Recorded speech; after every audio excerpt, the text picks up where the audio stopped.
안녕하세요 여러분. 해커스학원 종로 캠퍼스 드림토익 정수진입니다. 오늘 날씨도 정말 추웠는데 시험까지 어려워서 고생이 많으셨을 것 같아요. 시험이 어려웠던 만큼 오늘 총평이 또 여러분 다음 토익 시험에 도움이 되기를 바라면서 바로 시작을 해볼게요. 먼저 오늘 총평 영상뿐만이 아니라 평상시에 여러분들이 토익 시험 혹은 이제 다른 영어 시험 관련해서 추가적으로 자료가 필요하실 경우에 여러 선생님들이 준비해 놓은 무료 자료들이 이 웹사이트에 제공되고 있거든요. 그래서 해커스 토익을 검색하시거나 hackers.co.kr로 들어가셔서 필요한 자료들 또 활용해 보시기를 바랄게요. 먼저 오늘 저는 파트 5랑 6 총평을 담당하게 되었는데요. 전반적인 난이도를 먼저 말씀을 드릴게요. 파트 5는 중상 정도로 잡아봤어요. 사실은 여러분들이 토익 시험을 많이 본 경험이 없으시다면 오늘 난이도는 상에 가까울 거예요. 근데 제가 굳이 여기다가 중을 이제 넣어 놓은 이유는 문제 유형이 되게 낯설지는 않았어요. 그러니까 잘 안 나오는 데서 나온다든지 하는 유형은 아니었는데 여러분들이 문제를 풀면서 되게 어려움을 느꼈다면 답이 또 바로바로 보이진 않았거든요. 그러니까 빈칸에 이제 어떤 품사가 필요하다라고 판단이 되었을 때 그 품사가 보기에 하나만 있으면 바로 답이 나오니까 마음이 편하잖아요. 근데 보기에 가능한 게, 구조상 가능한 게 여러 개 있다 보니까 여러분들이 한 번 더 생각을 해야 한다든지 아니면 결국에는 해석을 해야 된다든지 이런 문제들이 조금 많았던 편이라서 바로바로 답이 안 나오니까 문제를 풀면서는 난이도가 있다라고 느꼈을 수가 있고요. 그 다음 파트 6도 중상으로 잡아봤는데 여기 제가 상에다가 조금 키워놓은 거 보이시나요? 상에 좀 더 가까웠다고 생각이 들어요. 당연히 이제 지난 시험에서 파트 6가 매우 어려웠기 때문에 지난 시험이랑 비교했을 때는 여러분들이 조금 더 그나마 낫다고 생각하셨을 수 있는데 이 파트 6도 오늘 같은 경우는 문제 자체가 되게 막 어렵고 처음 보는 문법이나 처음 보는 어휘가 많이 들어가 있고 이런 유형이었다기보다는 지문이 되게 낯설었을 거예요. 지문의 주제라든지 흐름이라든지 이런 것들이 좀 낯설다 보니까 잘 읽히는 느낌이 들지 않아서 조금 어려웠다라는 생각이 드셨을 거예요. 파트 5부터 여러분들이 짚어볼 만한 내용들 그리고 어려웠을 만한 내용들 얘기해 볼게요. 일단은 쉬운 문제들부터 그냥 쓱 짚고 넘어갈 건데 여러분들이 토익 공부하면서 맨날 듣게 되는 자리 문제가 이번에도 당연히 출제가 됐어요. 그래서 1번 같은 경우 품사 문제였거든요. 그러니까 당연히 우리 여기 관사 있으니까 여기다가 품사 뭘 골라야 될까요? 그렇죠. 여기 지금 뒤에 형용사가 붙어 있었고 그 다음에 전치사가 이어지는 구조였거든요. 그래서 그 전에 여러분들이 명사를 썼어야 되는 문제 어렵지 않았고 그 다음에 2번 같은 경우는 동사 사이 품사 문제였어요. 그러면 우리 동사 사이에 들어가는 거 부사 역시 많이 공부하죠. 저랑 토익 공부하신 분들은 부사 빈출 자리 5개 매번 외웠을 거예요. 그 중에 하나가 바로 동사 사이였기 때문에 역시 어렵지 않으셨을 거고요. 그 다음 3번도 이제 품사 문제였거든요. 관사랑 명사 사이가 빈칸이면 우리 형용사 들어가야 되죠. 그래서 보기 중에서 이제 일반 형용사 넣어주면 되는 문제 역시 출제가 한 문제 되었고요. 그 다음 4번은 우리 수량 표현 고르는 문제였는데 이것도 뒤에 명사가 바로 나오면서 복수 형태였거든요. 그래서 우리 이치 같은 경우는 명사를 바로 쓸 때 단수 쓰죠. 그렇죠? 이치는 단수가 나와야 되기 때문에 receipts, 복수명사랑 어울리지 않아서 복수명사도 가능하고 불가산 명사도 되는 바로 여러분들이 고르실 수 있었을 거예요. 이 정도는 조금 쉬운 문제였고요. 넘어가 볼게요. 이제 본격적으로 한 문제씩 얘기를 해볼까요? 먼저 이 빈칸 같은 경우는 앞에 동사가 있었어요. 동사가 있었고 그 다음에 이제 빈칸이 나오면서 명사냐 부사냐 요 싸움이었거든요. 근데 여러분들이 워크 같은 경우는 토익 공부하실 때 자동사로 보게 되는 가장 대표적인 동사 중에 하나예요. 그래서 얘는 뒤에 목적어를 필요로 하지 않기 때문에 여기가 수식어 자리라서 부사인 답을 directly 답을 골라줘야 되는데 여러분들이 work가 이제 자동사인 걸 생각을 못했다면 빈칸을 목적어 자리로 착각을 했을 수가 있죠. 그랬을 때 빠질 수 있을 만한 함정이 들어가 있어서 한번 생각을 해볼 만한 문제였고요. 그 다음에는 이제 문장의 맨 앞이 빈칸이었어요. 문장의 이제 맨 앞이 빈칸이면서 주어 자리에 들어갈 수 있는 대명사 형태가 여러 개 나오는 문제가 있었거든요. 여러분들이 전부 다 이제 수량을 나타내는 표현들이어서 하나씩 넣고 해석을 하는 문제라고 생각하셨을 수가 있는데 여기서 포인트는 얘였어요. 빈칸 바로 뒤에 있는 ed는 동사가 아니었거든요. 얘가 동사가 아니라는 걸 우리가 어떻게 알 수 있었냐? 뒤에 목적어가 없었어요. ed 형태가 만약에 동사였다면 목적어가 있었어야 되는데 뒤에 전치사가 바로 나왔기 때문에 얘는 이제 동사가 아니라 pp라는 걸 여러분들이 눈치챌 수가 있었을 거고, 그래서 문장의 진짜 동사를 여러분들이 잘 잡았으면 동사가 단수였거든요. 근데 이제 보기 중에서 단수 동사랑 연결될 수 있는 단수 형태가 everything, 얘밖에 없었어요.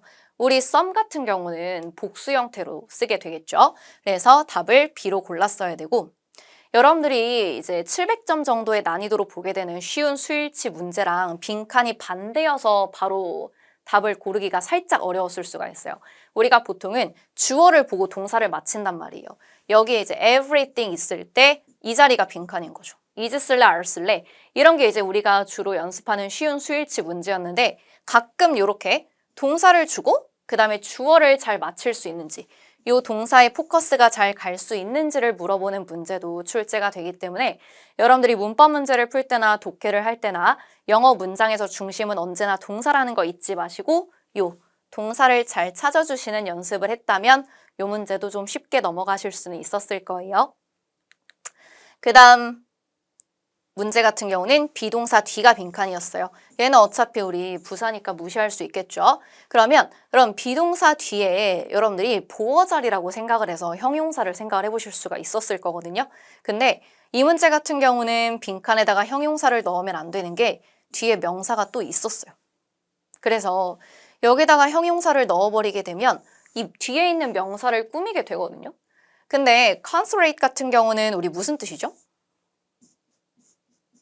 사려 깊은, 배려심 있는 이런 의미이기 때문에 얘는 사람한테 써야 된단 말이에요. 어떤 사람이 사려 깊다, 배려심 있다 이런 식으로 우리가 사용을 하는 표현인데 뒤에 명사가 사람이 아니라 사물이었단 말이에요. 그래서 뒤에 명사를 꾸며준다고 보기에는 의미상 굉장히 적절하지 않았어요. 그래서 여기는 지금 여러분들이 이 뒤에 있는 명사를 꾸며주는 형용사라든지 아니면 주어를 꾸며주는 형용사라고 생각을 하면 안 되고 뒤에 있는 이 명사가 목적어인 거예요. 목적어인 거고 is랑 빈칸까지를 동사로 묶어서 뒤에 있는 목적어를 이끌 수 있도록 문장을 완성시켰어야 되거든요. 그래서 ing. 우리 be 플러스 ing가 현재 진행형으로 들어가 있는 문제였어요. 그래서 여러분들이 빈칸 바로 뒤에 명사가 있지만 이 명사를 꾸며주는 형용사를 넣는 것이 아니라 이 명사를 목적어로 둘 수 있고 앞에 이제 동사를 완성시키는 문제였다는 걸 알아차렸어야 되는 문제. 이것도 좀 어려웠죠? 그 다음 동사 문제인데요. 여러분 그 다음 동사 문제 같은 경우는 사실 주어 바로 뒤에 이제 빈칸이 나와 있었고 보기 중에서 동사가 하나밖에 없었어요. 막 수태시 따질 필요가 없었던 게 A를 제외한 나머지는 전부 다 동사 형태가 전혀 아니었단 말이에요. 근데 이제 이 문제를 여러분들이 살짝 실수할 만했던 게 뭐냐면 뒤에 요게 있었거든요. 동사처럼 보이는 거. 그래서 여러분들이 문장 구조를 대충 이제 쓱 빠르게 이제 보다가 얘를 동사라고 생각하고 급한 마음에 여기다가 동사 아닌 걸 넣었을 수가 있는데 여기 지금 컴마하고 ing 보이죠? 컴마하고 ing 이거 뭐예요? 분사구문. 그래서 컴마부터 문장 끝까지는 그냥 전부 다 수식어였기 때문에 여러분들이 신경 쓸 필요가 없는 부분이었어요. 빈칸이 컴마 뒤랑 연결이 안 되니까. 여기 있는 get은 우리가 이따가 다시 또 보게 될 건데 앞에 이제 동사가 준사역 동사, 사역 동사에 해당하기 때문에 목적격 보어 자리에 들어간 원형 부정사이지 원형 부정사. 동사 원형처럼 생긴 부정사지 얘가 실제 문장에서 동사 역할을 하고 있었던 건 아니거든요. 그래서 여기 컴마 앞까지 주절이 이미 나온 상태로 주절에 동사가 들어갔었어야 되는 문제인데 요게 조금 여러분들이 함정에 빠지기 쉬웠을 만한 부분이에요. 그래서 여러분 컴마하고 ing 보이면 얘 보통 수식이라고 생각해 주세요. 컴마 뒤에 ing 보이면.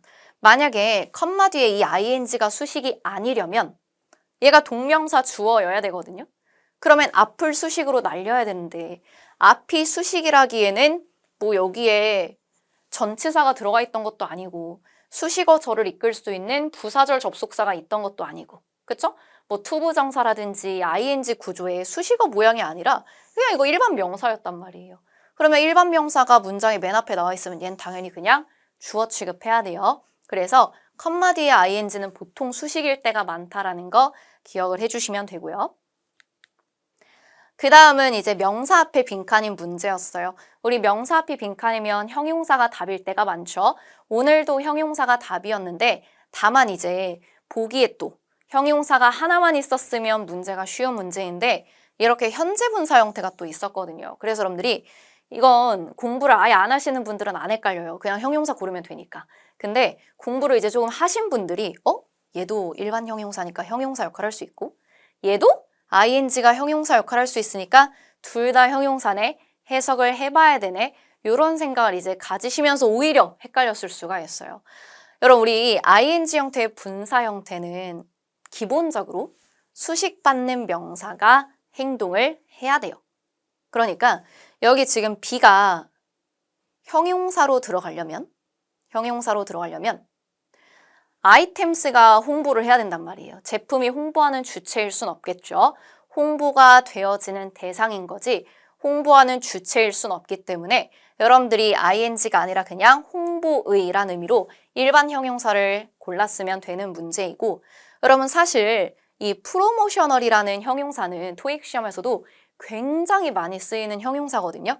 그래서 우리 물론 일반 형용사랑 ing 있을 때 뭐 이론만 따지자면 둘 다 형용사 형태가 맞으니까 뭐 해석상 접근해 볼 수도 있어요.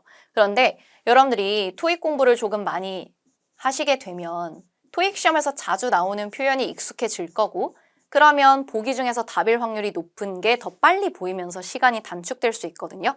사실 프로모셔널도 그 중에 하나예요. 오늘 뒤에 이제 제품을 의미할 수 있는 명사가 같이 있었는데 제품을 의미할 수 있는 명사뿐만이 아니라 뭐 promotional offer 그리고 promotional budget 뭐 이런 거 이제 홍보 예산이죠. 이런 식으로 프로모셔널은 시험에서도 자주 보이는 형용사니까 다음에 또 이런 식으로 만나게 되면 먼저 고려를 해보시는 것도 추천을 드릴게요.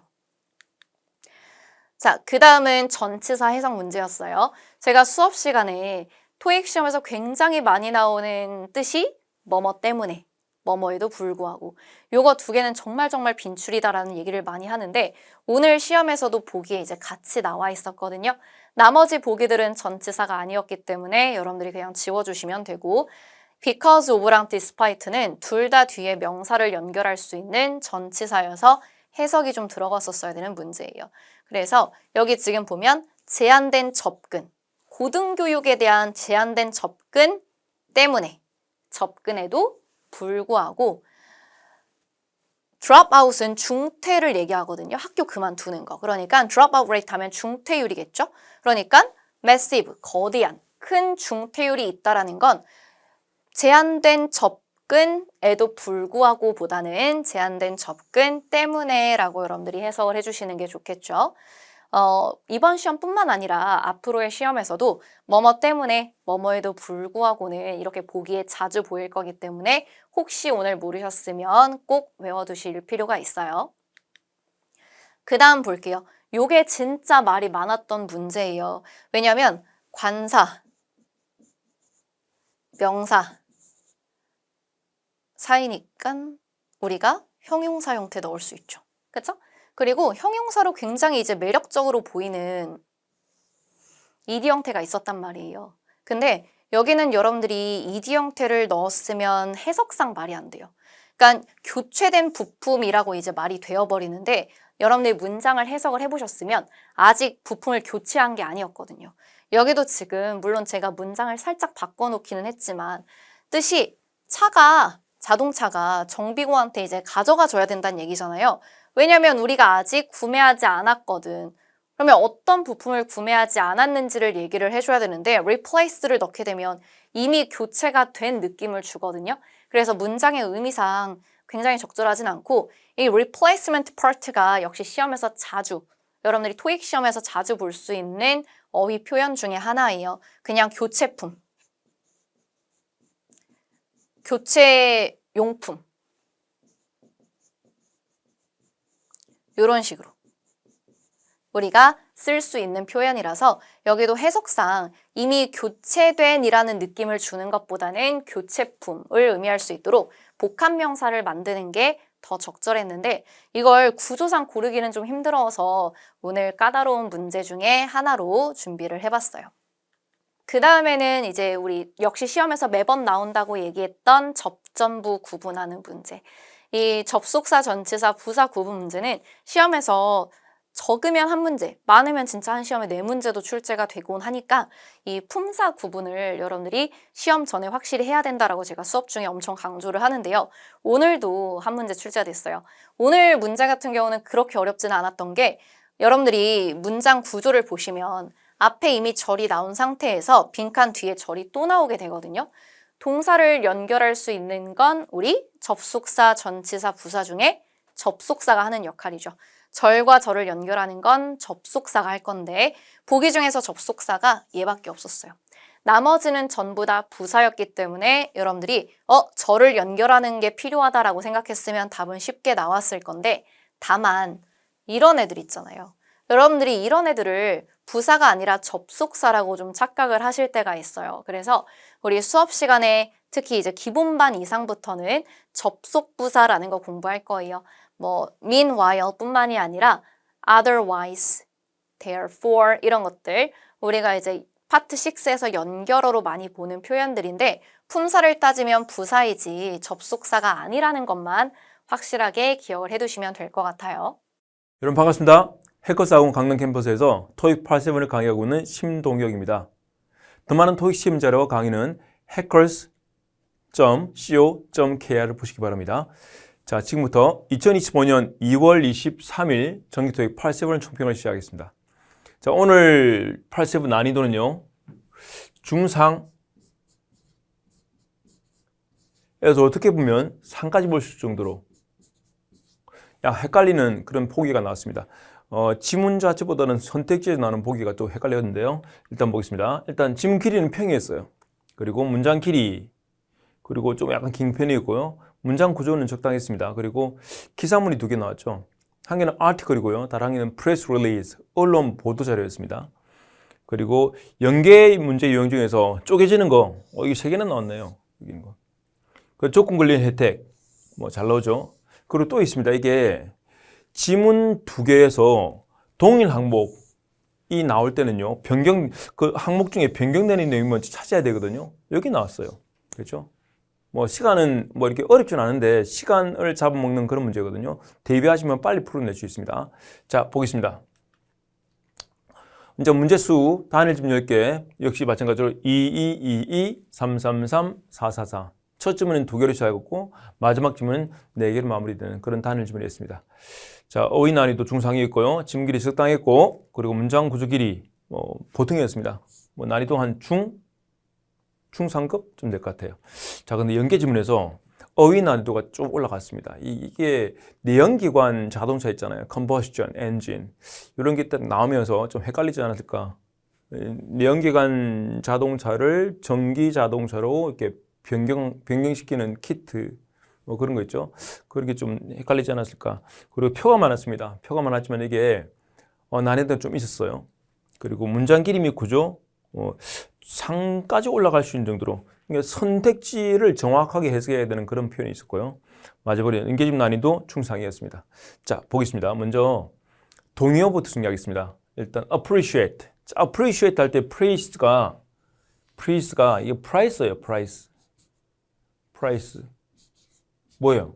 가격, 가치잖아요. 가치. 원래는 가치를 알아보다라는 뜻입니다. 나는 그 그림의 가치를 알아본다. 나는 너의 가치를 알아본다. 나는 네가 했던 그 노력의 가치를 알아본다. 이런 거 있잖아요. 이 가치를 알아보다가 이제 appreciate인데, 그래서 나중에는 당신이 한 노력의 가치를 알아봅니다. 이 소중하게 여기다라는 의미가 있어요.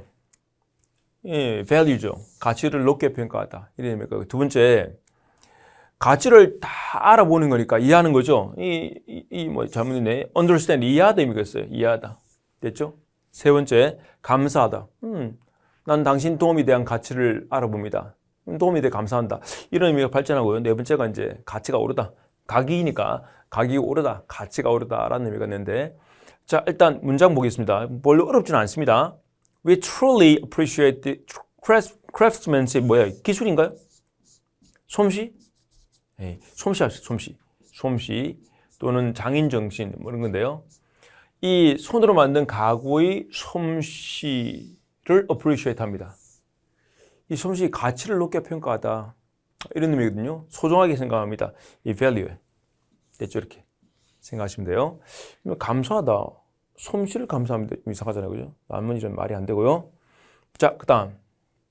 나눠볼게요. 마크 표시하는 건데요. 원래 표시하는 겁니다만 이 새로운 내용을 기록하는 게 아니고 표시만 딱 하는 겁니다. 형광펜으로 표시하는 거, 라벨지로 표시하는 거. 뭐 그런 뜻이에요. 그런 뜻인데 나중에는요. 표시에 있는 표다가 상징하다, 의미하다라는 의미가 있어요. 상징하다, 의미하다. represent. 대표하다 말고 의미하다 의미도 있습니다. 대표적인 표현을 가지고 의미하다 의미 있고요. 특징이 있다, 정의하다, 이 define이라는 뜻도 있고요. 좀 많죠. 점수를 매기다, 뭐 이렇게 평가하다라는 의미도 있습니다. 하는데 자 문장 볼게요. The signing of the contract.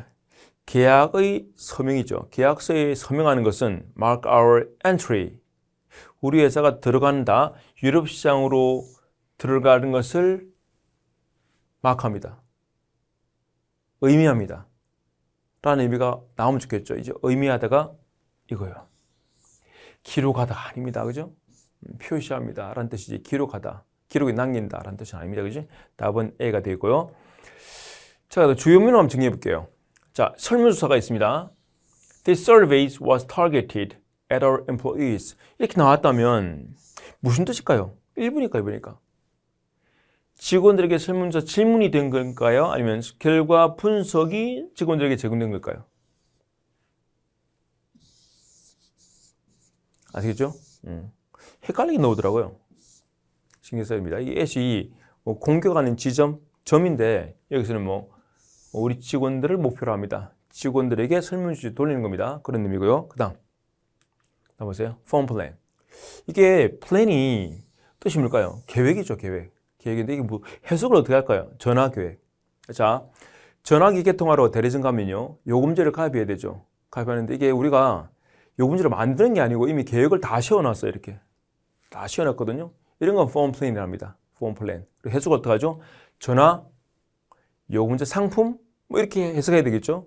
전화 상품, 뭐 요금제 상품이라고 해서 상품이라고 해석하셔야 돼요. 이렇게 그죠? 그래야 이제 이해가 잘 되죠. 자, 그럼 보세요. 그러면 인슈런스 보험이잖아요. 인슈런스 플랜은 뭘까요? 보험 계획? 또 무슨 말이야? 보험은 있잖아요. 이게 1년이 아니야. 수십 년이 있죠. 뭐 보장용 종이 다 있잖아요. 근데 이 요금이 다 달라요. 이렇게 계획을 다 씌워놓은 거 있잖아요. 이런 걸 인슈런스 플랜이라고 합니다. 보험 상품이 되겠죠. 이렇게 연도별로 납입금이 다 다를 수도 있고 같을 수도 있고 계획을 다 씌워놓은 걸 뭐란다? 인슈런스 플랜, 보험 상품이라고 그래요. 됐죠? 이 그림 잘 보세요. 연도별로, 월별로 쫙 돈을 다 내도록 되는 겁니다. 그지? 그래서 나중에 세이빙스 플랜이 뭘까요? 은행감이 있잖아요. 이거 할 때 1년 약정, 2년 약정, 그리고 매월 납입금 3만 원, 5만 원, 10만 원 이율이 다 달라요. 이건 계획이거든요. 저축 상품 하는 거야. 페이먼트 플랜이 뭘까요? 돈 지불이잖아요. 물건 사고 나서 돈 지불하는 건데 한꺼번에 안 되고 매월 내야 되는 돈을 정해놔 계획을 세워놨어요. 할부가 되겠죠. 인슈런스 플랜 할부고요. 서브스크립션 플랜은 뭘까요? 구독인가요? 서브스크립션은요. 이게 정해진 기획마다 정기적으로 서비스를 이용하는 거야. 뭐 사는 거라면 정기 구매가 되겠고요. 보는 거면 정기 구독이 되겠죠. 뭐 정기 이용인데 정기 이용 상품.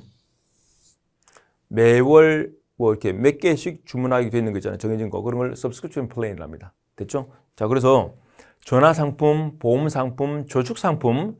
이건 뭘까요? 할부 할까요? 할부 상품. 이건 뭘까? 구독 상품. 이렇게.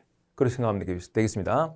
이 서브스크립션 플랜은요. 매달 몇 개씩 우리 집에 배달되도록 이렇게 계약하는 그런 거에 관련된 계획입니다. 상품입니다. 자, 그 다음에 introductory offer. 자, 이거 introductory.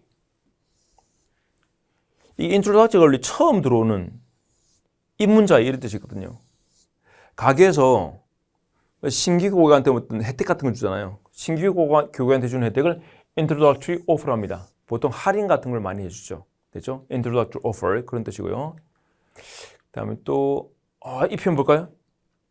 initiate 뭘까요? 시작되었다라는 뜻입니다. 자, 변경은 시작되었다. 누구에 의해서? 회사에 의해서. 무슨 말일까요? 변경이 되긴 됐는데 누가 변경을 주도했다? 회사가 주도했다.